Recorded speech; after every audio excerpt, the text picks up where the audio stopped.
मित्रांनो 12 मार्क पक्के करायचे 10वीचे, तर इकडे या. तर या ठिकाणी बघा इकडे पेपर चालू आहे सर, तरी बी आपण आपल्या विद्यार्थ्यांना सांगून ऑनलाईनच्या.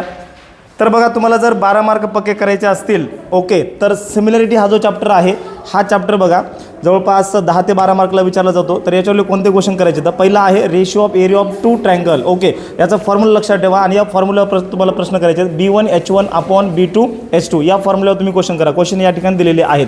ओके, त्याच्यानंतर तुम्हाला डायरेक्टली यायचे बेसिक प्रोपोर्शनॅलिटी थेरम करायचा. हा थेरम विचारला जाण्याचे चान्सेस आहेत 3 मार्काला. हा थेरम करा आणि याच्यावरले क्वेश्चन करा.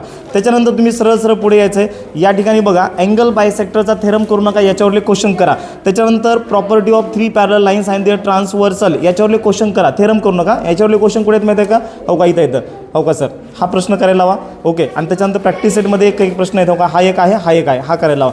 त्याच्यानंतर तुम्हाला सगळ्यात शेवटी या ठिकाणी बघा ज्या टेस्ट आहेत या सगळ्या टेस्ट करा आणि याच्यावरले क्वेश्चन करा. ओके, आणि सगळ्यात शेवटी तुम्हाला यायचं आहे theorem of areas of similar triangle याचा जो फॉर्म्युला आहे. ओके, थेरम करू नका, हा जो फॉर्म्युला आहे या फॉर्म्युल्यावरले क्वेश्चन करा. तुमचे 10 ते 12 मार्क पक्के होतील. Okay, thank you.